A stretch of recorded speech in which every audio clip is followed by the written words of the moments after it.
Hello friends, स्वागत है आपका हमारे YouTube channel study with smartness में। आज हम पॉलिटी में संविधान की विशेषताएं, उससे संबंधित महत्वपूर्ण प्रश्न सॉल्व करेंगे। संविधान की विशेषताएं जो संविधान में ये बताती हैं कि हमारा संविधान कैसा है। विशेषताओं से हम जानते हैं हमारा संविधान लचीला है, कठोर है। तो इस तरीके से आज हम क्वेश्चन को सॉल्व करेंगे और आज हम जानेंगे। तो आपके एग्ज़ाम के लिए ये बहुत ज़्यादा इम्पॉर्टेंट है, तो आप हमारे चैनल पर कंटिन्यू बने रहें और अपनी तैयारी को बरकरार रखें। तो चलिए स्टार्ट करते हैं। आज का हमारा पहला क्वेश्चन है। पहला क्वेश्चन है, विश्व का सबसे बड़ा लिखित और सर्वाधिक व्यापक संविधान किस देश का है फ्रेंड्स? तो ये बताना है ब्रिटेन, भारत, कनाडा या दक्षिण अफ्रीका। तो फ्रेंड्स इसका राइट आंसर है ऑप्शन नंबर बी, भारत का, जो कि इसको बनने में भी सर्वाधिक समय लगा था। ठीक है, और ये सबसे बड़ा लिखित और व्यापक संविधान है। 2 वर्ष का समय लगा था इसे। ठीक है, 2 वर्ष 11 माह। और हम देखेंगे कि हमारा जो देश का संविधान है, यहाँ पर कई अनुसूचियाँ हैं, बहुत सारे भाग हैं, अधिकार दिए गए हैं, मौलिक कर्तव्य दिए गए हैं। तो सबको एक सिस्टमेटिक वे में रखा गया है। ठीक है, इसलिए इसमें बनने में समय भी अधिक लगा और यह बड़ा ही व्यापक है। ठीक है, इसका राइट आंसर होगा option number B. Next question है, भारतीय संविधान कैसा है? तो भारत का संविधान हमारे ऑप्शन से कठोर है, लचीला है, ना ही कठोर ना ही लचीला, या अंशतः कठोर अंशतः लचीला। तो फ्रेंड्स हमारा भारत का संविधान जो है वह अंशतः कठोर और अंशतः लचीला है। ऑप्शन नंबर डी इसका राइट आंसर है। नेक्स्ट क्वेश्चन है, भारत के संविधान में भारत को माना गया है। तो फ्रेंड्स भारत के संविधान में भारत को क्या माना गया है? हमारे ऑप्शन है एक अर्ध संघ, स्वतंत्र राज्यों का एक संघ, राज्यों का एक यूनियन, या इनमें से कोई नहीं। तो फ्रेंड्स हमने अनुसूची में भी यह पढ़ा है कि अनुसूची 1 में संघ और राज्यों का एक प्रदेश माना गया है, और भाग 1 में भी यही बात कही गई है कि राज्यों का एक संघ है। तो ऑप्शन नंबर सी इसका राइट आंसर होगा कि भारत का संविधान क्या है? राज्यों का एक संघ है। नेक्स्ट क्वेश्चन है फ्रेंड्स, क्वेश्चन नंबर 4 मिसप्रिंट है, इसलिए हम क्वेश्चन नंबर 5 में आ गए हैं। और 5 क्या है ये हम पढ़ते हैं।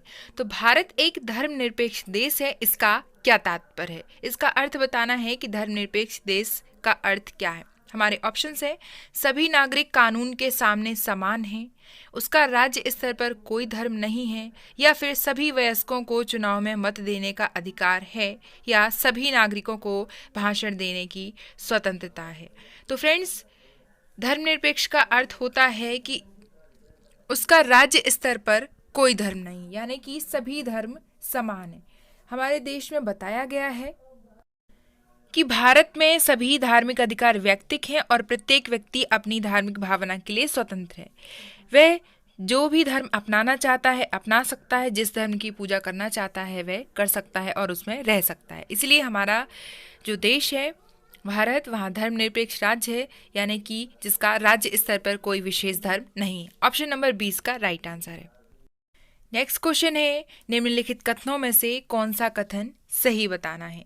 तो आपके ऑप्शंस हैं भारतीय संविधान अध्यक्षात्मक है, भारत एक नाम मात्र का राजतंत्र है, भारत एक कुलीन तंत्र है, या भारत एक संसदात्मक प्रजातंत्र है। तो फ्रेंड्स हमने देखा है कि भारत एक संसदात्मक प्रजातंत्र है। ऑप्शन नंबर डी इसका राइट आंसर है। संसदीय शासन प्रणाली हमारे भारत देश में चलती है, चाहे वह राज्य सूची हो या समवर्ती सूची हो या अवशिष्ट सूची हो। तो अवशिष्ट सूची में अगर ऐसी कोई कंडीशन आती है तो संसद को कानून बनाने का अधिकार है, राज्य से संबंधित कानून बनाने का अधिकार है। तो संसद का ज़्यादा रोल है, इसलिए भारत एक संसदात्मक प्रजातंत्र है। ऑप्शन नंबर डी इसका राइट आंसर है। भारतीय संविधान के संबंध में कौन सा कथन सही बताना है फ्रेंड्स? तो इनमें से कौन सा कथन सही है? आपके ऑप्शन से स्क्रीन पर आप देख सकते हैं। यह एक मौलिक संविधान है, यह दूसरे देशों के संविधान से प्रभावित है, या यह दूसरे देशों के संविधान की नकल है, या सभी कथन गलत है। तो इसमें सही बताना है हमें कि सही क्या है। तो फ्रेंड्स ये मौलिक संविधान तो है, लेकिन हम ये कह सकते हैं कि दूसरे देशों के संविधान से प्रभावित है। एकदम नकल नहीं कह सकते, कहीं ना कहीं उधार का थैला जरूर इसे कहा जाता है कि संविधान के बहुत सारे उपबंधों को दूसरे देशों के संविधान से शामिल किया गया है, इसलिए उधार का संविधान कहना उचित नहीं है। ठीक है, मतलब कुछ चीज़ें शामिल हैं, कुछ चीज़ें हमारे भारत की हैं। तो क्योंकि अगर भारतीय संविधान में विश्व के अनेक देशों से हमने शासन की अच्छी पद्धति को अपना लिया है, तो इसको उधार का संविधान कहना उचित नहीं है। ठीक है, तो एकदम नकल नहीं कह सकते हैं, इसलिए ये दूसरे देशों के संविधान से प्रभावित है। ऑप्शन नंबर 20 का राइट आंसर है। नेक्स्ट क्वेश्चन है स्क्रीन पर कि कौन सा कथन सही है बताना है। हमारे ऑप्शन से भारत का संविधान भारत में संसदीय पद्धति की सरकार की व्यवस्था करता है, या भारतीय संविधान द्वारा स्वतंत्र न्यायपालिका की स्थापना की गई है, या भारतीय संविधान भारत में विधि के शासन की व्यवस्था करता है, या सभी है।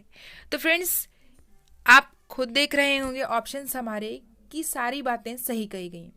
चाहे संसद की बात करें तो संसदीय पद्धति जो है सरकार की एक व्यवस्था है, यह भी सही है। हमारे देश की स्वतंत्र न्यायपालिका की स्थापना है, वह अपना निर्णय स्वतंत्र रूप से दे सकती है, यह भी सही है। और भारत में विधि के शासन की बात कही गई है, कानून निश्चित तौर पर बनाए गए हैं। ठीक है, तो ऑप्शन नंबर डी इसका राइट आंसर है कि सभी सही है। नेक्स्ट क्वेश्चन है आपकी स्क्रीन पर, कौन सा कथन सही नहीं बताना है। तो ऑप्शन ए है भारतीय संविधान निर्मित, लिखित और सर्वाधिक व्यापक है। ये हमने अभी ही पढ़ा है। हमारा देश का संविधान सबसे बड़ा है, समय अधिक लगा और बहुत सारी चीजें इसमें शामिल है, कई उपबंधों को इसमें शामिल किया गया। ऑप्शन नंबर बी क्या कहता है कि भारत का संविधान प्रभुत्व संपन्न, लोकतंत्रात्मक या पंथ निरपेक्ष तथा समाजवाद है। ये भी सही है। ये सारे शब्द हमारी प्रस्तावना में देखने के लिए मिलते हैं। नेक्स्ट है भारतीय संविधान में मौलिक अधिकारों को समाविष्ट किया गया है। जी हाँ, मौलिक अधिकार शामिल हैं, 6 मौलिक अधिकार शामिल हैं। ऑप्शन नंबर डी क्या कहता है कि संविधान के प्रवर्तन मतलब है यहाँ पर लागू होना।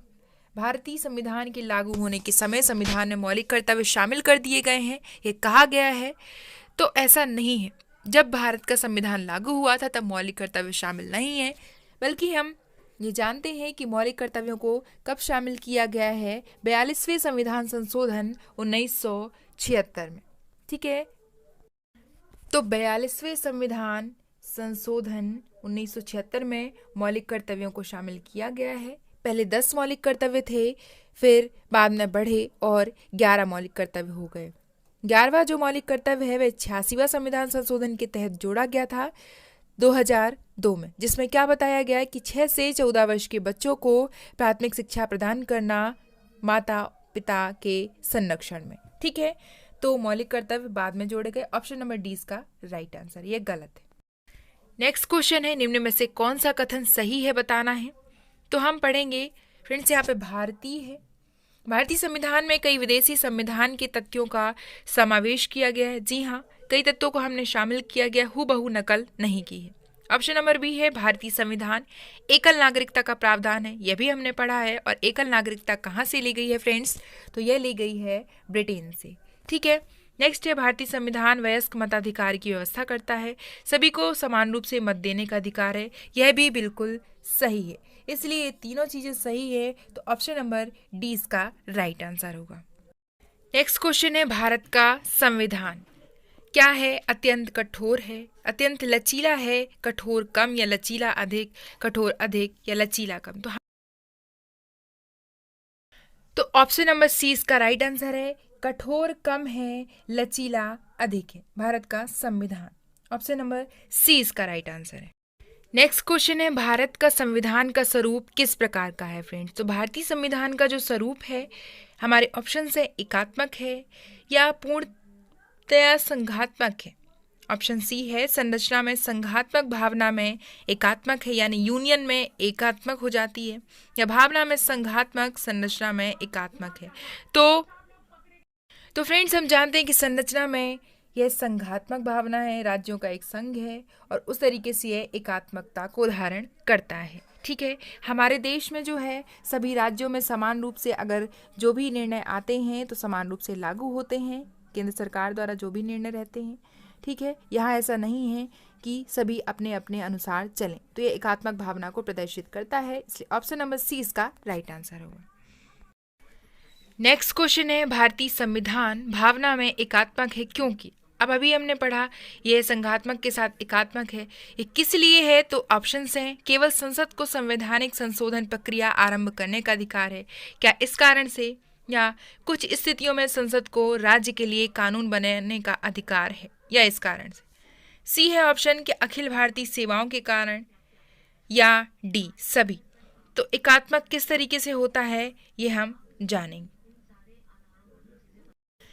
ये तीनों ऑप्शन सही हैं। इसमें हम कई चीजें समझ रहे हैं कि संसद को संवैधानिक संशोधन प्रक्रिया में कानून बनाने का अधिकार है, यह भी सही है। कुछ स्थितियों में राज्यों के लिए कानून बनाती, यह भी हमने पढ़ा है। और अखिल भारतीय सेवाएं तो है ही, तो सभी इसका राइट आंसर होगा option number D. Next question है, भारतीय संविधान के संदर्भ में क्या कहा जाता है? तो भारतीय संविधान के संदर्भ में हमारे ऑप्शन से मौलिक संविधान है, वकीलों का स्वर्ग है, विकासशील संविधान है, या तानाशाही संविधान है। तो फ्रेंड्स हम देखेंगे कि भारत का जो संविधान है इसे वकीलों का स्वर्ग कहा जाता है। जजमेंट ज़्यादा चलती है यहाँ, इसलिए इसे वकीलों का स्वर्ग कहा जाता है। ऑप्शन नंबर 20 का राइट आंसर है। नेक्स्ट क्वेश्चन है, भारतीय संविधान पर सबसे अधिक प्रभाव किसका पड़ा है? बहुत इंपॉर्टेंट क्वेश्चन है फ्रेंड्स ये, किसका अधिक प्रभाव पड़ा है हमारे भारत के संविधान? हमारे ऑप्शन है भारत सरकार अधिनियम 1935 का, ब्रिटेन के संविधान का, या संयुक्त राज्य अमेरिका के संविधान का, या कनाडा के संविधान का। तो फ्रेंड्स हमने पढ़ा है कि भारत सरकार का अधिनियम 1935 जो कि आधा संविधान का भाग कहा जाता है, इसलिए सर्वाधिक प्रभाव पड़ा है। इसमें बहुत सारी चीज़ें, बहुत सारे नियम और बनने की बात कही गई है। तो ऑप्शन नंबर ए इसका राइट आंसर। तो फ्रेंड्स ये थे संविधान की विशेषताओं संबंधित महत्वपूर्ण प्रश्न, जो विशेषताएं हमारे संविधान को बताती हैं कि क्या क्वालिटी और कहाँ से कितना लिया गया है। ठीक है, तो ये हमने पढ़ा है। ये वीडियो आपको कैसा लगा आप हमें बता सकते हैं। हमारे चैनल पर बने रहें, अपनी तैयारी को बरकरार रखें, चैनल को लाइक शेयर सब्सक्राइब करें। Thanks for watching. जय हिंद।